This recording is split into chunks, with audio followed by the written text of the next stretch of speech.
Hello, and welcome to Financial Fluence, where we'll teach you the most up-to-date strategies and tricks for making money online. Don't forget to subscribe to the channel, hit the like button, and turn on the notification bell to be notified every time a new video is uploaded. Also, don't forget to leave a comment down below. And today we'll talk about why rich people live longer than poor people. This statement might seem silly, and you'd probably say, well, they have better access to healthcare. But no, in locations like the United States, Canada, Europe, and the majority of developed Asian nations, that is not the main factor. The truth is that there is more going on here that is less visible than the simple fact that wealthy people receive treatment for all of their illnesses, while the poor do not.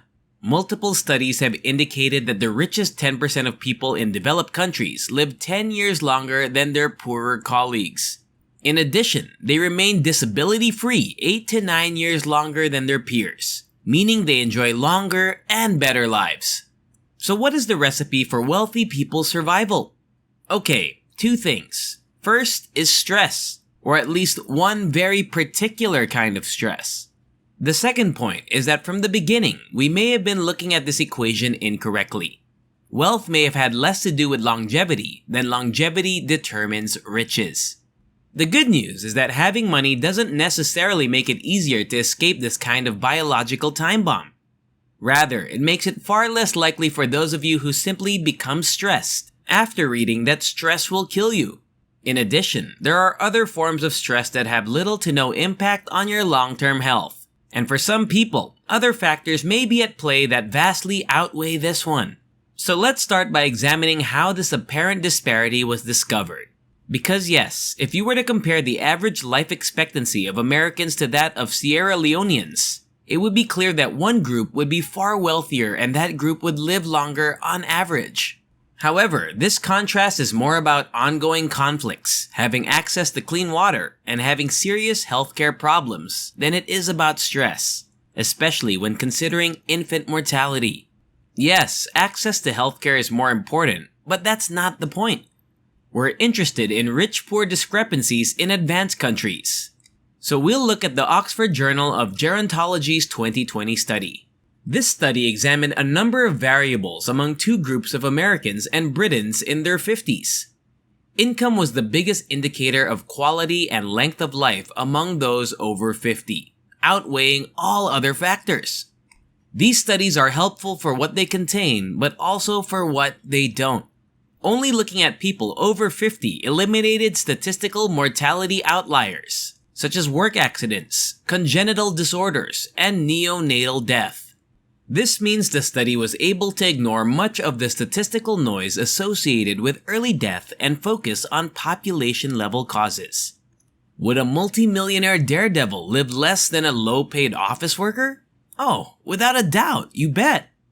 If our daredevil is under 50 years old, however, that is not really relevant to the majority of the audience and was not included on purpose. This study investigated both the US, where health insurance is required for some preventative treatments, and the UK, where the NHS provides extensive access to medical care. Despite a major influence, the results were basically the same. The balance in your money account and your physical well-being are not logically related. Your heart, lungs, and liver have no idea what a 401k is, and it has no practical effect on how they work. This leads most people to believe that there must be a third variable in the center of these two components. More money indicates a white-collar career with less physically demanding labor, better food access, access to healthcare, and perhaps even the ability to purchase a safer, cleaner place to live. These relationships all seem to make sense. The issue is that despite accounting for these factors, the 2020 study and numerous other comparable studies still discovered a puzzling relationship between wealth and lifespan. Sir Michael Marmot of University College London and Stanford professor Dr. Robert Sapolsky may have the solution, and it is counterintuitively true that, yes, your body does genuinely realize you are poor because of chronic stress. In relation to this question, you should be aware that people from the lower strata of society are frequently stressed out about debts, housing affordability, bills, and living expenses. In addition, those who are less wealthy are more likely to have jobs that are significantly more degrading than those that are merely harder. Instead of a senior manager with a very particular set of abilities that are difficult to reproduce, you are much more likely to hear condescending language if you are a minimum wage retail worker who is easily replaceable. Anyone who has worked in retail or hospitality knows it's a wonderful day when you're not screamed at by an inattentive manager or an irate customer. Less wealth equals fewer choices, along with poor working conditions and financial insecurity. If mistreated regularly, a financially secure professional can resign. They can go weeks without a salary while job hunting. Minimum wage workers can't afford this. You may argue that high-end jobs are more stressful. Trauma surgeons and trial lawyers suffer less stress than Walmart employees. But these studies show that this depends on the type of stress. Chronic stress. Chronic stress is the kind of tension you experience when you get up late, get in a car that might not start, or spend an hour in traffic hoping to make it to your dreaded job on time. It's the stress of coordinating 3 rosters across 4 jobs, all of which give 5-hour shifts but require instant availability. Chronic stress is the anxiety you feel before bed, since you can't avoid the same circumstance from happening the next day, week, month, and maybe for the rest of your life. Chronic stress stems from discovering that despite working 50 hours a week, you are still seen as lethargic and unmotivated by others who have had it easier and achieved more in life. If any of this pertains to you, you have chronic stress, which I'm sorry for because it's killing you. Persistent stress induces constant cortisol release. Cortisol shuts down superfluous biological processes when not in a fight or flight situation. Acute stress, which is far more common in the jobs that are more frequently linked to stress, is different from chronic stress. A hedge fund manager may experience higher peaks of stress during client negotiations, or a cordial call from the SEC. But at the end of the day, they will get back into a comfortable car, make a short commute, and go home to one of their incredible homes without having to worry about how they will pay for groceries or electricity. Minor continuing stress can shorten lives and lower the quality of life in later years. I now understand that one way to solve this issue is to, quit being poor.